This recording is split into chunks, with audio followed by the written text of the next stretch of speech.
The White House pulsed with anticipation. Today was no ordinary day. President Donald Trump was set to deliver a major speech at a packed community event in Ohio. The venue overflowed with families, veterans, workers, and children, thousands eager to hear the president speak about the future of their country. But in that sea of faces, one boy stood apart. 12-year-old Ethan Parker sat quietly in his wheelchair, a rare spinal condition keeping him from standing, but nothing could dim the light in his eyes. His mother, Laura, held his hand tightly, whispering that this might be a day he would never forget. Ethan wasn't there just to listen. He carried a wish, not for himself, but for every kid who'd ever been overlooked, every child who'd been told they were different. He wanted the world to see that even if your legs couldn't carry you, your spirit could lift you higher than anyone ever imagined. While thousands prepared to hear policy and promises, Ethan prepared for something far more personal. He didn't know if he'd get the chance.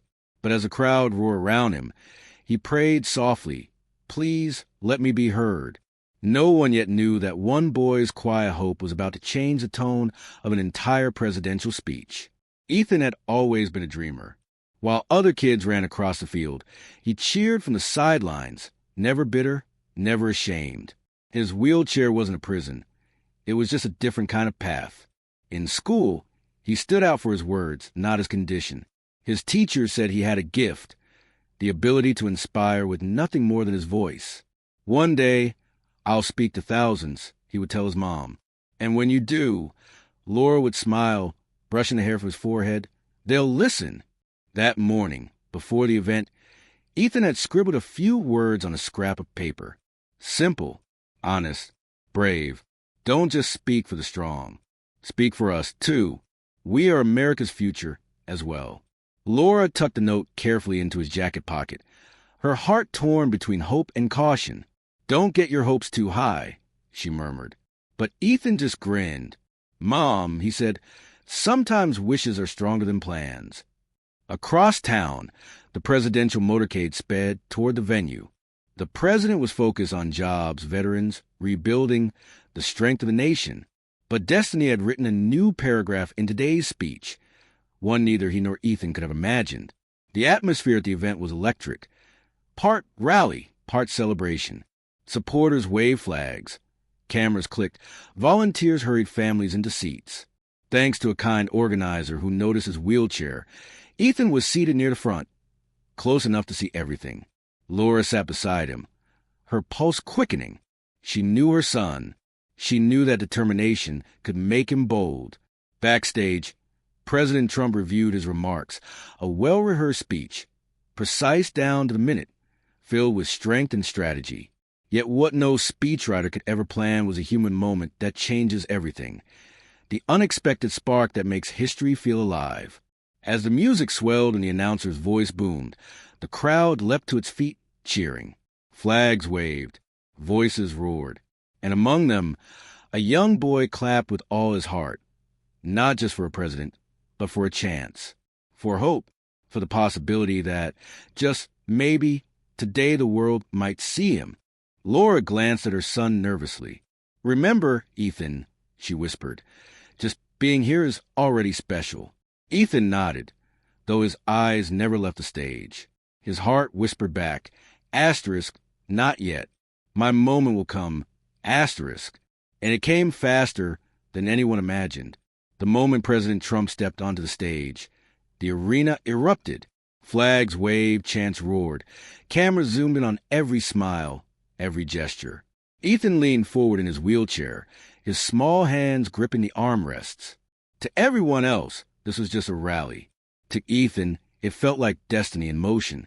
Trump smiled and waved as he began his prepared remarks, scanning the sea of faces before him. For just a fraction of a second, his gaze caught Ethan's, a boy whose wide, determined eyes held something unspoken. He looked away, but the image lingered. Ethan leaned toward his mother and whispered, "He saw me, Mom." "I know he did." Laura squeezed his shoulder, unsure if it meant anything at all. As Trump spoke of America's future, Ethan's thoughts kept racing. Asterisk, will he mention kids like me? Will he speak for those who feel invisible? Asterisk. It wasn't politics Ethan wanted. It was belonging. Proof that even children in wheelchairs had voices worth hearing. Laura leaned close again, her voice gentle but cautious. "Ethan, you'll hear him speak. Isn't that enough?" But Ethan shook his head, firm now. "Mom," I had to give him my note. He patted the pocket of his jacket, where his folded words waited like a beating heart. Meanwhile, the speech went on, strong, proud, scripted. The crowd cheered at every pause. But to Ethan, it all felt distant, empty of a human touch. People need stories, he thought, not just numbers. When a brief silence fell between applause, Ethan looked to a nearby volunteer. "Can you help me?" he whispered. "I need to give this to the president." The young man hesitated, then looked into Ethan's eyes, and something there silenced his doubts. "I'll see what I can do," he said quietly. Laura's heart pounded. "Ethan, what if he doesn't even notice you?" Ethan smiled softly. "Then at least I tried." Neither of them knew that a small act of courage was about to ripple across the entire room. Trump was mid-sentence, speaking about rebuilding communities, when a young volunteer hesitated near the stage and pointed discreetly toward Ethan. Security stiffened instantly, but then Trump noticed the wheelchair, the small paper clutched tightly in trembling hands, the hope shining from a boy's eyes.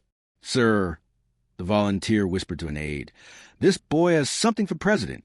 Trump held up a hand, halting the cheers and chatter midwave. "Wait a moment," he said, surprising even his own team.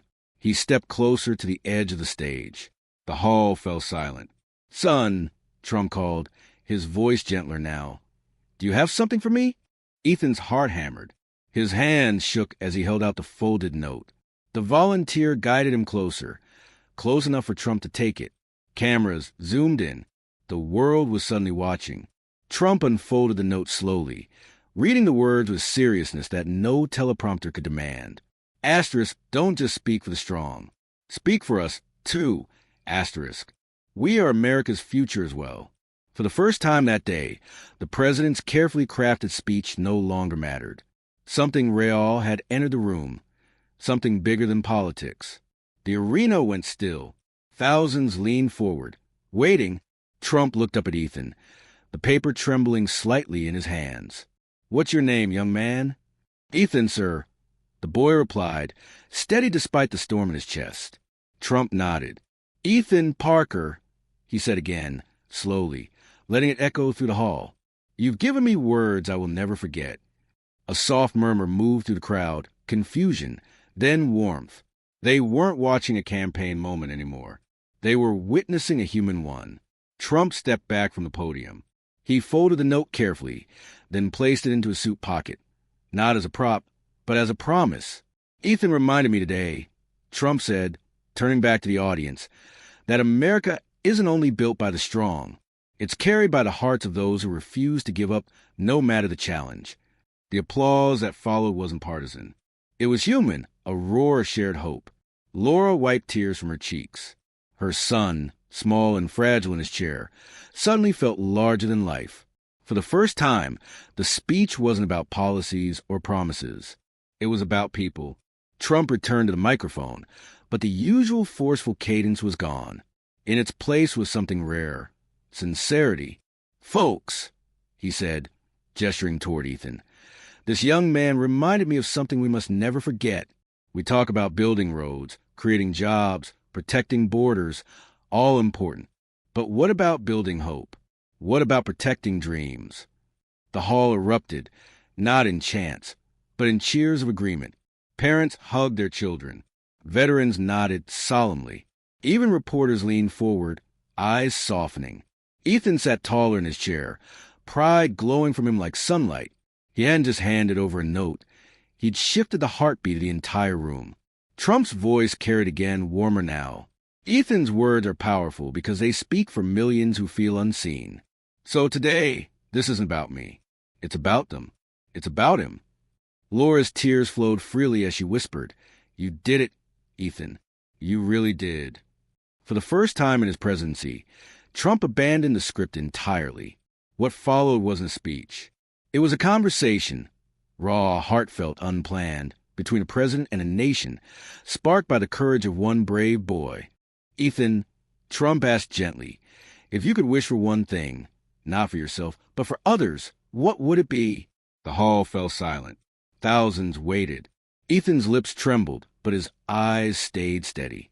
I wish, he said softly, that kids like me, kids in wheelchairs, kids who feel different, could be seen as normal, not pitted, not forgotten, just equal. A quiet gasp rippled through the audience. It was a child's voice, but it carried the weight of truth adults often forget. Trump placed his hand over his chest. That, he said slowly, is the most important wish I've ever heard. Cameras captured every second. Broadcasts carried Ethan's words to living rooms across America. Social media lit up within minutes. A hashtag began to spread like wildfire. Hashtag Ethan's Wish. In that moment, Trump wasn't just a leader. He was a listener. And Ethan wasn't just a boy in a wheelchair. He had become a voice for thousands who felt they had none. Laura clasped her son's hand. It trembled, not from fear, but from the enormity of what had just set in motion. Inside the hall, Trump set aside his notes. Ethan is right, he declared. We talk about strength, about building and growing, but our nation is strongest when every voice is lifted. We must build not just bridges of steel, but bridges of understanding. The audience erupted, not with political chants, but with thunderous applause that felt human, honest, united. Yet the brightest celebration wasn't in the noise. It was in Ethan's smile, wide, unstoppable, full of hope. For Laura, the moment felt surreal. Years of fighting for her son to be seen had led here, to a single instant when the whole nation listened. Trump leaned down, resting a hand gently on Ethan's shoulder. You've taught me something today, young man, he said. And I promise you, America will hear your wish. The cameras flashed. The room roared. But for Ethan and Trump, the world faded. It was just a boy and a president. Two unlikely figures connected by truth. When the speech ended, no one rushed out. They lingered. Volunteers hugged Ethan. Strangers approached Laura, thanking her for raising such a brave son. Outside, reporters swarmed. Ethan, how did you feel when the president read your note? One asked. Ethan smiled softly. I felt like my voice finally mattered. Laura's heart nearly burst with pride. Meanwhile, in the presidential motorcade, Trump sat quietly, replaying the moment in his mind. His advisors spoke about the media reaction, but Trump wasn't thinking about politics. He was thinking about Ethan's words, about children who wanted to be seen not as different, but as equal. That night, Ethan lay in bed, the note he'd written now folded carefully in the president's pocket. Mom, he whispered, do you think he'll keep his promise? Laura kissed his forehead. You already changed him, Ethan. That's more than I ever dreamed. The next morning, the Parker phone rang. Laura answered, startled by the voice on the other end. This is the White House. The president would like to speak with Ethan. Her hands shook as she passed the phone to her son. Hello, Ethan said timidly.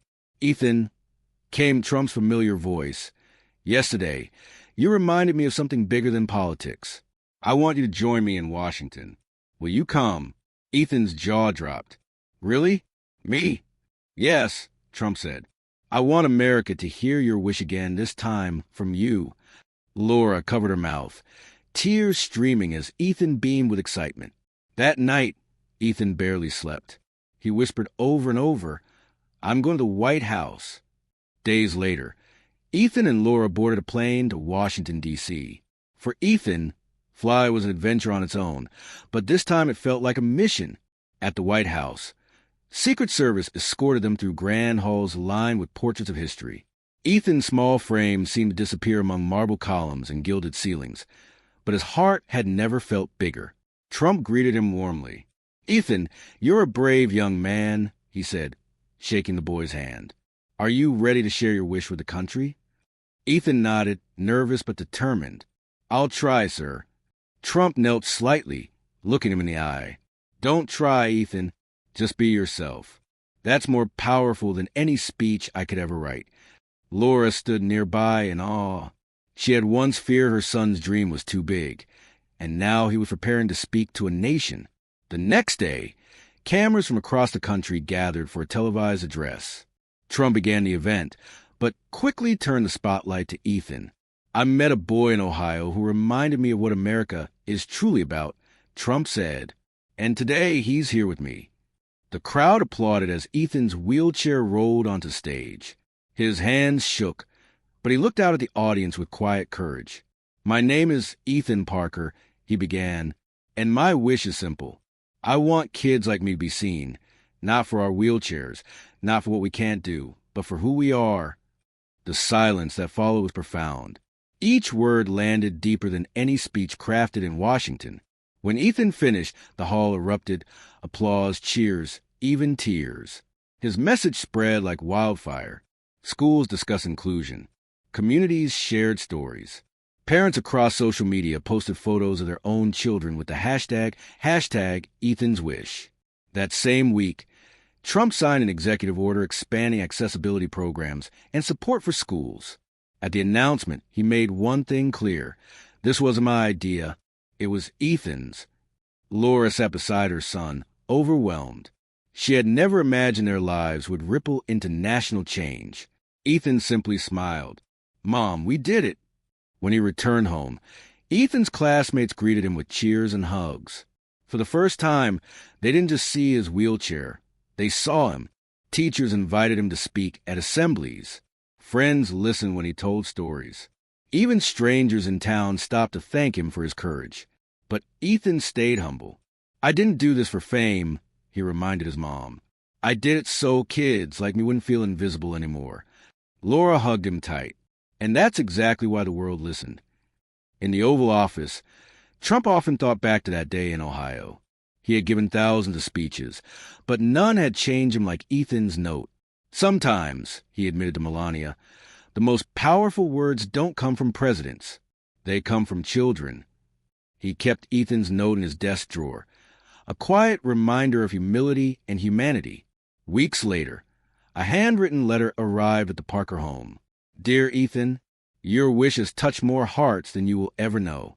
You reminded me in America that strength isn't measured by standing tall, but by lifting others. Thank you for changing my speech and for changing me. Sincerely, Donald J. Trump." Ethan held the letter, tears brimming. "Mom," he whispered, "this is better than anything I could have wished for." From that day forward, Ethan's story continued to inspire. His note was framed at his school. Local leaders invited him to speak. He became a symbol of resilience, not because of his wheelchair, but because of his heart. Laura often marveled at how one small piece of paper could spark such change. "It wasn't just a note," she told Ethan. "It was your courage." Years later, Ethan would look back on that moment as the day his life truly began. He didn't just meet the president. He reminded a nation of the power of one voice. The twist was simple, yet profound. Ethan's wish didn't just change his speech. It changed lives, his own, his mother's, and countless others who now saw disability not as weakness, but as another form of strength. And in the president's drawer, tucked neatly among the weight of state papers, that simple note remained, a reminder that sometimes the smallest voices create the loudest echoes.